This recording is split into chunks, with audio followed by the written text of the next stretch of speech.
Have you ever felt that sinking feeling in your stomach when walking onto a used car lot? That anxiety when the salesperson approaches, knowing that they may try to take advantage of you. Today I'm going to share a story of how my client Hank turned his car buying nightmare into a testimony of patience and wisdom, saving over $5,000 on his dream car. How did he do it? Well, stay tuned to learn the biblical principles and practical strategies that made it possible. How can you negotiate the best deal when buying a used car? That's what I'm going to answer on today's show. Thank you for joining me today. I'm excited to share some insights that will help you master your finances from that Christian perspective. Now, if you missed yesterday's show, it was all about making the most of your Social Security check. And I covered 7 practical strategies that can potentially add hundreds to your monthly income. So I'm going to encourage you, if you missed it, go check it out. Today's listener question comes from Fred all the way from Atlanta, and he writes this: "Hey Ralph, I'm in the market for a used car, but I'm terrified of making a mistake. The last time I bought a car, I felt pressures and ended up paying way too much. I know I need to be a good steward of my resources, but I feel overwhelmed by the process. How can I negotiate effectively and ensure I'm getting a fair deal?" Well, Fred, thank you for your question. That is a great question. And the truth is, this is the type of thing that causes many of us stress. It is not an easy thing. You feel like you're a sheep among wolves sometimes going onto those used car and, for that matter, new car lots. Like I said, it causes stress for all of us, but I've got some wisdom today that might help relieve some of that pressure. Now, before I get into Fred's question, remember, you can submit your questions. Go to justaskralph.com, submit your question right there, and your question may very well be featured on a future episode. You know, Fred, your situation reminds me of the book of Proverbs, chapter 15, verse 22. And that perfectly applies to car buying. And it says this: "Plans fail for lack of counsel, but with many advisors, they succeed." So first thing I'm going to say, Fred, is you can do this.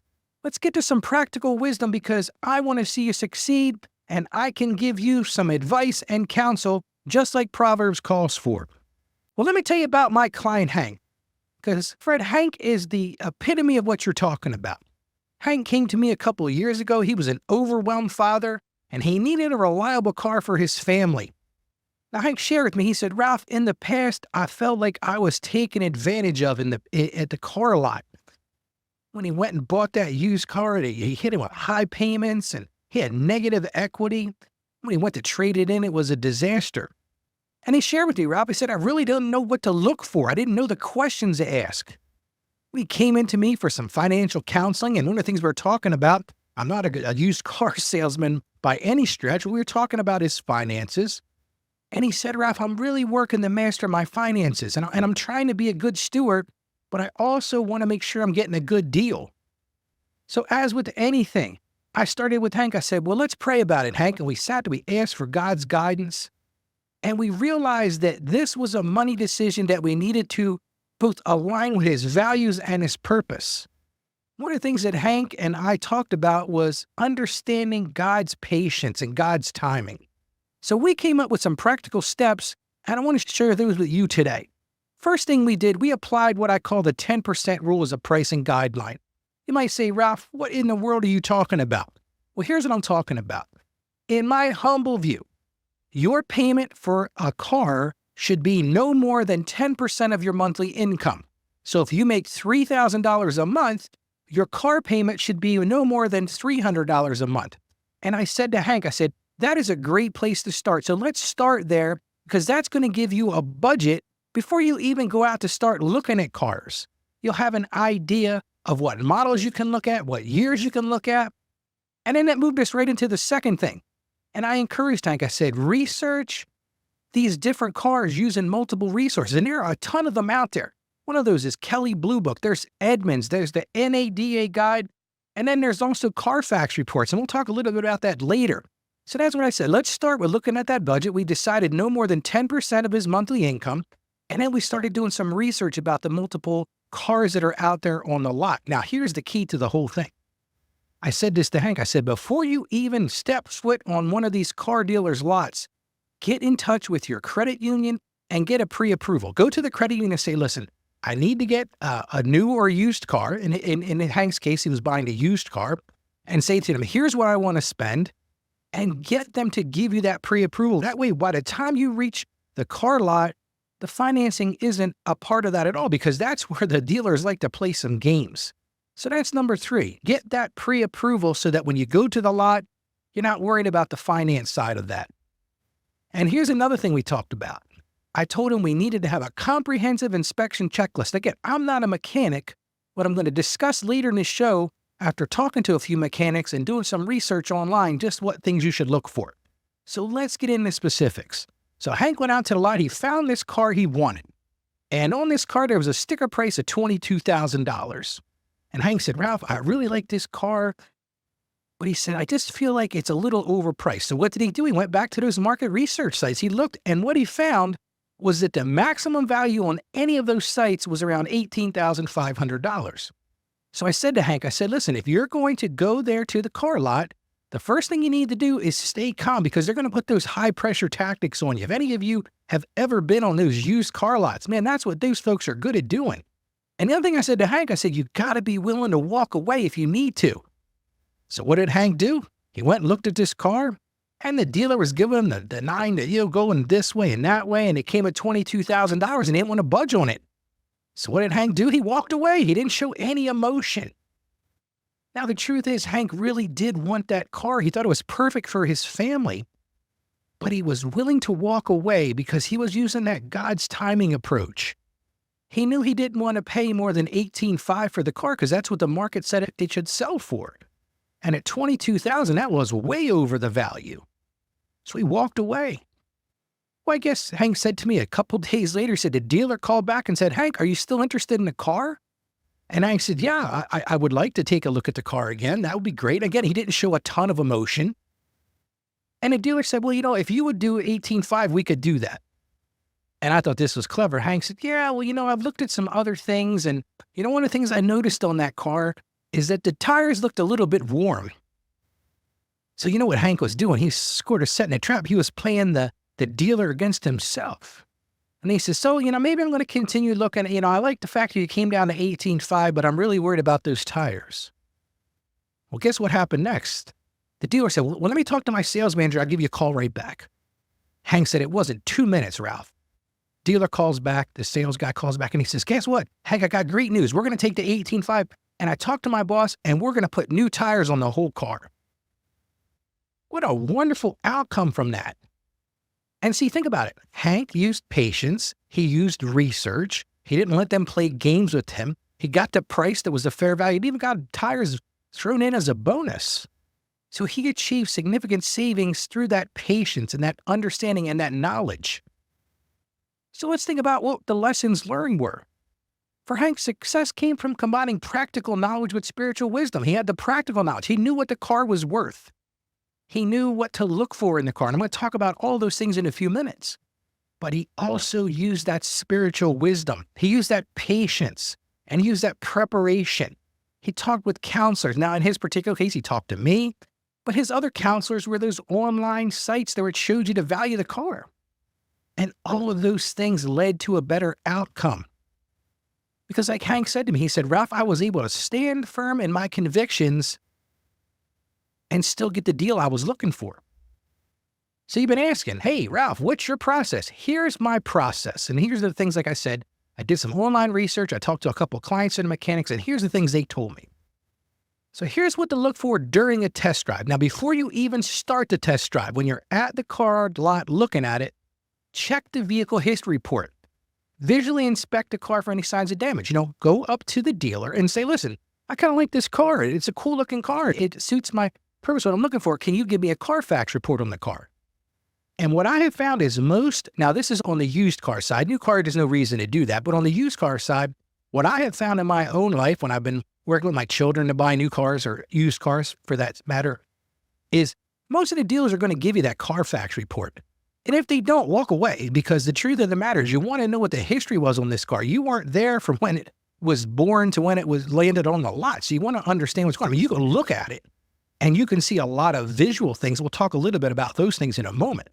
But tell them you want that vehicle history report. It's simple. They go on the Carfax, and I think there may be some other ones, but Carfax is the big name in this.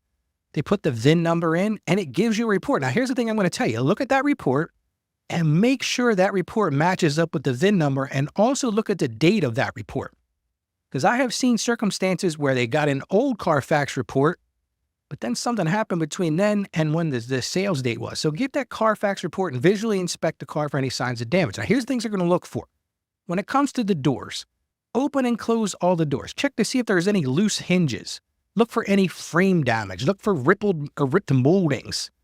And make sure that the locks lock. Make sure there's no kind of faulty mechanism in the lock. So that's what you're going to look at on the doors. Now, on the interior, here's the thing I'm going to tell you to do. Sit in the driver's seat and test all the buttons. Yeah, like a little kid, start pushing all the buttons and make sure everything is working. Check the switches.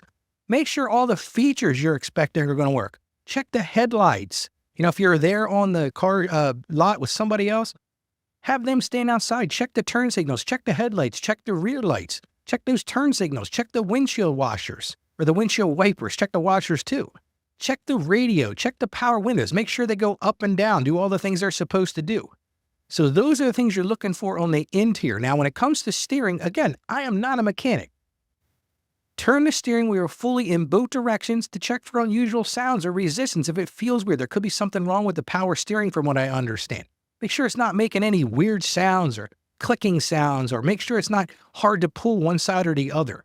So those are all the things you're going to look at before you even start the test drive, because the truth of the matter is, if this thing's got issues with the doors not opening and all stuff, you might want to just walk away at this point. And if the steering wheel feels ugly, I don't think you want to get behind the wheel of that. Now let's move on to the second part of that. And here's the thing I'm going to tell you about this. Once you start driving it, and if you can, go by yourself or ask the dealer to stay at the shop.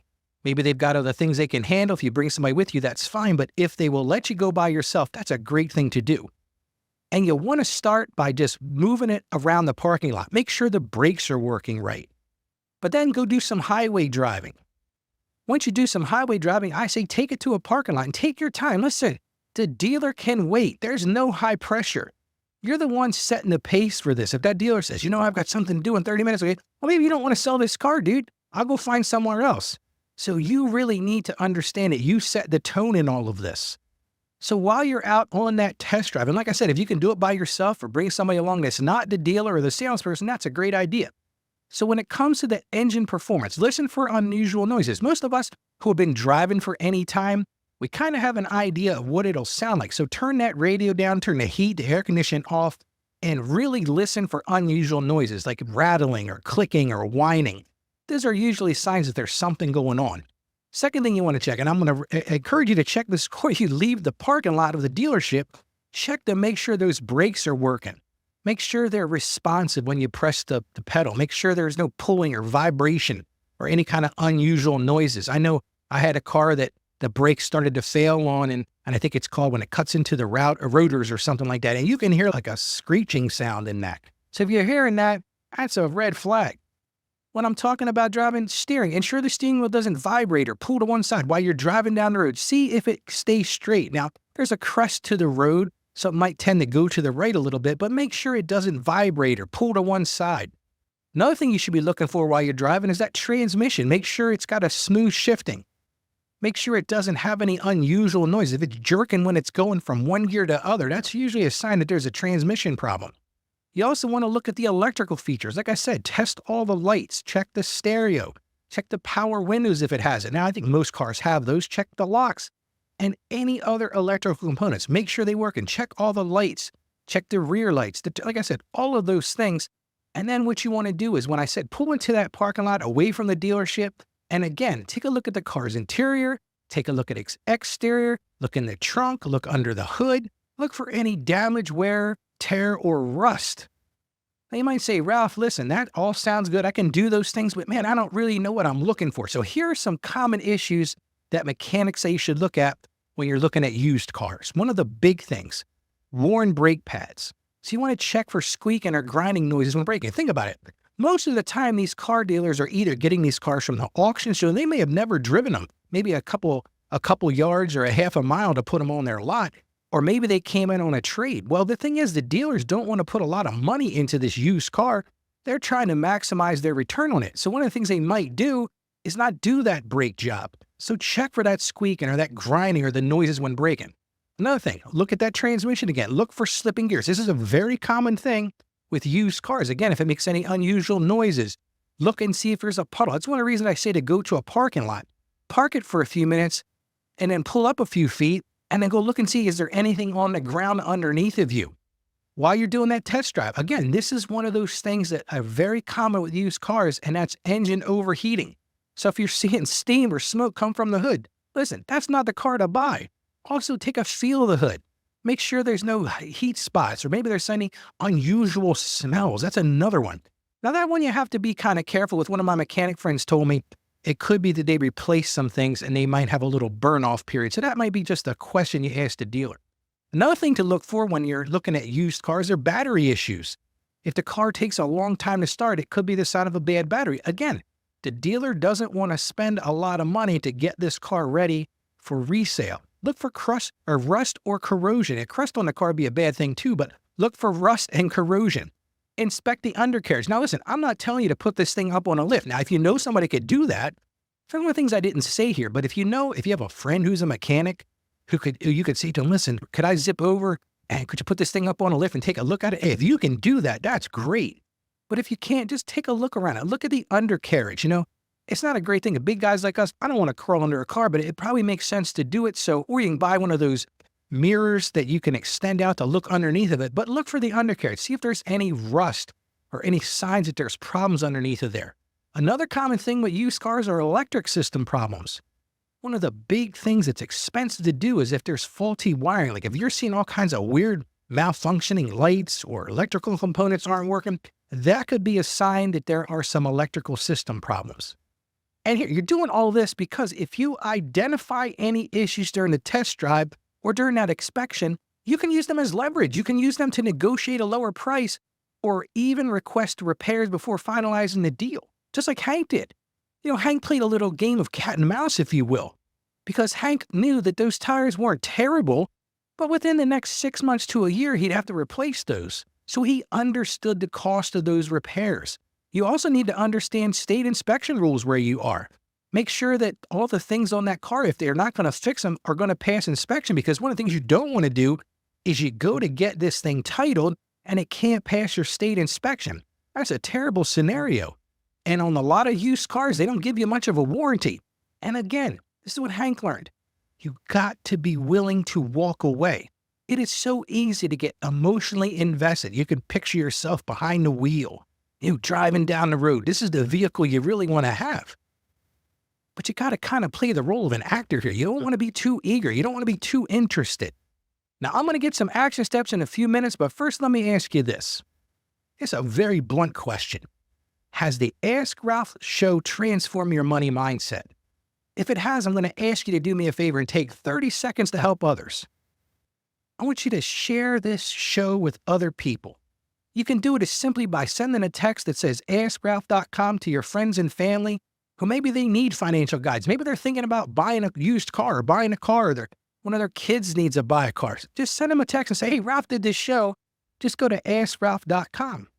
If you're a member of a community on one of these social media sites, text out AskRalph.com on that and talk about a success story you found. And maybe you say something like, hey, I found financial clarity through faith at AskRalph.com. Tell your family about it. If you're sharing it with your family, maybe you say something like, this helped me, save money on buying a used car. It helped me, set up an emergency fund. And even if you can't do that, you can expand this impact. Talk to your financial advisor, your pastor about the show. Bring it up at your next Bible study. And do me a huge favor. If you've got a favorite episode that you've heard, share it with loved ones. Because here's the simple truth. One share could be someone's first step towards financial freedom and stronger faith. Think about it. Before you were listening to this show, did you have all the tools that you have now?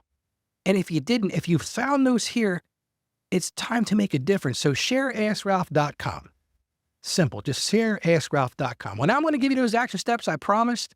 If you're in the market for a used car, here's my 8 things that you should do. So let's start off the first one. First thing you want to do, research fair market value using multiple sources. Like I talked about, there's Kelley Blue Book, NADA, Edmunds, and Carfax. Use those things. Number 2, like we do with Hank, get that financing before you go shopping. Because one of the games that the dealers will play is they'll play games with the financing to make that appeal. Because here's the thing they teach. I used to run a credit union, and I work with my lending officers. People have no concept of the total price of the car. Now, that said, they have some concept. But what you'll find is they want to find out what your price or what your monthly payment is comfortable with you. That's what they're going to base this thing on. Well, there's all kinds of games you can play with that. If you come to me and say, hey, Ralph, I don't want to have a payment more than $300. Well, I could decrease the rate a little bit. I could put you in a longer term loan. See, and I can play games with the financing, but charge you too much for the car. So that's the second thing. Secure that financing before you go shopping. Number 3, create a detailed inspection checklist. I think it's really kind of cool to go there with a clipboard with a checklist. The dealer might say, this guy has really lost his mind, but look, you're the one spending the money. So put that checklist together and check it off. Go through it piece by piece, like the things we talked about. There's some great resources online. And then what you want to do is focus on the out-the-door price. Don't let them play games with, well, this is that and this is it. What is this car going to cost me? How much money do you need for me to buy this car today? Now, if you've already got that financing beforehand, it really should be pretty simple. Here's the sales price. Write us a check, get your credit union to wire the money over, whatever that is. And like Hank learned, number 5, be prepared to walk away. You got to use that timing. You got to use that patience. And that's why I say number 6 is trust in God's timing. Use that as a resource. Be willing to walk away. Let it sit 24 hours. Let it sit 48 hours. There'll be other cars if you say, Ralph, I got to have this particular car. You need to take your time. Which leads me to number 7, and that's practice mindful spending. Look at every single purchase against your values. Maybe you want that fancy Jeep with the big tires that you can go off-roading in. But maybe that's $3,000 or $4,000 or $10,000 over your budget. And yeah, you'd love to have it. It's definitely a want, but is it a need? So that's why you got to evaluate each purpose against your values. And like I said, last but not least, consider implementing that 24-hour rule for any major purchases. And that helps prevent those emotional decisions. So if you're at the car lot, maybe you say, look, you know what? I'm just out here shopping today, but you got to have that mentality because here's the deal. That salesperson is going to want to keep you there. They want you to say yes and yes and yes to the point where you're signing the papers and you're driving off the lot. So maybe you just say, look, from the beginning, I am not buying this car today. Maybe you leave home the things you would need to do. I mean, that sounds like a silly thing, but maybe that's what you got to do. But now let's get back to Hank. Because I think Hank's story shows us a lot. What we can learn if we combine financial wisdom with our faith. And what Hank was able to do, he was able to make confident decisions that honor both our resources and our values. And I'm going to encourage all of you to do the same thing today. Now, tomorrow I'm going to have a special Christmas message where we talk about the true meaning of Christmas for Christians. And it's going to be an inspirational show. And remember this as I close today. My passion is to help you achieve financial success. I want to see you live out your dreams, and I want to see you grow in your faith. And I know together we can master your finances from that Christian perspective. So as I always end this show, stay financially savvy out there. If you're in the market for a used car, follow the tips I talked about today and have patience, and God bless you abundantly. Thank you for joining us on the Ask Ralph podcast. And with a simple click to subscribe, we'll invite you back to our next episode. And remember, financial issues don't have to be complicated. Just ask Ralph. The information contained in this episode of Ask Ralph is based on data available as of the date of its release. Saggio Accounting Plus and Ask Ralph Media, Inc. is under no obligation to update this content if changes occur. Applying this information to your specific situation requires careful consideration of all facts and circumstances, and any information provided is not to be considered as financial, tax, or legal advice. Please consult your tax advisor or attorney before acting on any material covered.